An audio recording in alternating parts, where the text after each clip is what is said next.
The woman pushed her car off a cliff. Her 2-year-old son was still inside. She wasn't crazy. She was desperate. It all started when her little boy accidentally pressed the button, activating the smart car's auto-lock system. In the blink of an eye, all the doors locked tight, trapping Mom outside. She panicked immediately and quickly jammed a wooden stick into the window. But the car window was so strong, it snapped the stick in half. Mother and son were completely separated by the car. Just moments before, Sandra, a former pop star, had suspected her music producer husband Carl was cheating. Upset, she took their son David on a road trip to LA in their new Monolith, a futuristic vehicle equipped with bulletproof glass and automatic locking doors. On a deserted highway, Sandra got distracted by her phone, swerved, and crashed into a deer.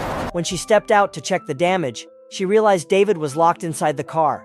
David had accidentally activated the car's vault mode. This security feature could only be unlocked using a smartphone. Sandra desperately instructed David on how to use the phone. Just one swipe on the button, and mother and son could be free. But David couldn't understand at all. He only tapped randomly on the screen. Sandra quickly grew impatient. She shouted instructions, losing her temper. David became scared, and the phone slipped right out of his hands onto the floor. Sandra completely broke down at that moment. They were stranded in the middle of a deserted wasteland. The dirt road they were on had no traffic at all. Only rocks and endless sand surrounded them. Sandra forced herself to calm down, attempting to speak with the car's smart system. But the system remained silent, just like a sealed bank vault, ignoring all external requests. Sandra grew frantic, almost losing her mind. She grabbed a rock, trying to smash the car window. After pounding away, the rock shattered, but the glass didn't even scratch. David, frightened by his mother's aggressive behavior, started crying. Sandra comforted him from outside the window. Realizing she needed to get help, Sandra walked further into the desert. Fortunately, she soon saw an electric charging station ahead, but the iron gate was locked, and no one answered her frantic calls. She decided to climb over, but lost her footing and fell painfully onto sharp rocks below. Enduring the pain, she got inside, but found it completely deserted. The phone there didn't work either. She searched around desperately and finally found a large wrench and a flashlight. She hurried back to the car, but wild animals howled around her. Worried about her son, she rushed back just in time to see a fierce wild dog prowling near the car. It turned to attack Sandra, forcing her to scramble onto the car's roof. She waved the wrench wildly, scaring it away. Then she swung the wrench with all her strength against the window. She smashed and smashed, but the car window didn't even budge. Sandra was completely exhausted. All she could do now was comfort David from outside until he fell asleep. The next day, the scorching sun baked the ground relentlessly. Sandra woke up to the blazing heat, instantly realizing the danger. Outside, the temperature soared to 94 degrees Fahrenheit. Inside the car, it would be even hotter. Sandra quickly removed her top and placed it over the car's sunroof to block the intense sunlight.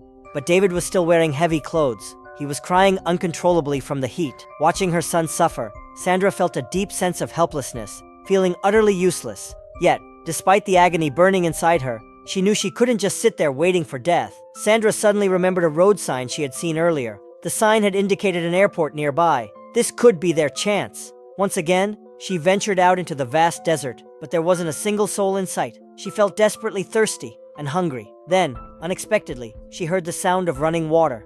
She followed the sound eagerly and actually found a small stream. Relieved, she took a sip, but the water was so bitter she immediately spat it out. With no choice, she continued onward, heading toward the airport. Sandra finally spotted an airplane in the distance, but when she approached, she realized it was just an abandoned wreck. Not giving up yet, Sandra climbed inside, desperately searching for anything useful. Sadly, the plane was empty. Only a few small bottles of whiskey remained. She drank a few sips to relieve her thirst and found an empty bucket that might come in handy. As she sat near the window, feeling hopeless, she noticed a pile of firewood below. She had an idea. With great effort, she pushed a rubber tire from the plane onto the ground, then set it ablaze. She hoped the thick black smoke would attract someone's attention and finally bring help. Sandra had to hurry back. David was still trapped inside the car. The temperature outside was 107 degrees Fahrenheit. She rushed to a small stream, filled up some water, and quickly headed back. But by the time she returned, David had already passed out from the heat. Sandra felt frantic and heartbroken. She quickly poured water onto the car's roof, hoping it would cool the vehicle temporarily.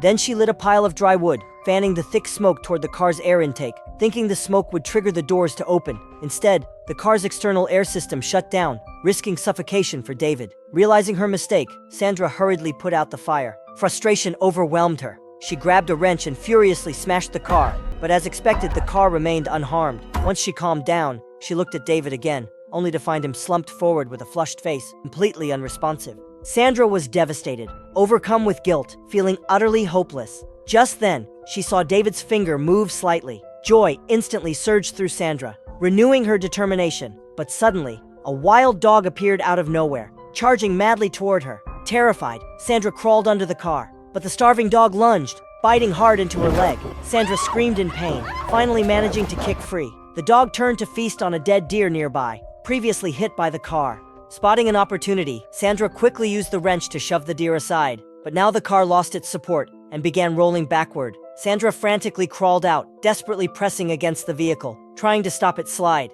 She pushed with all her strength, but her efforts were in vain. Just as the car was about to tumble off a cliff, a large rock caught the tire, stopping it in the nick of time. Sandra finally breathed a sigh of relief.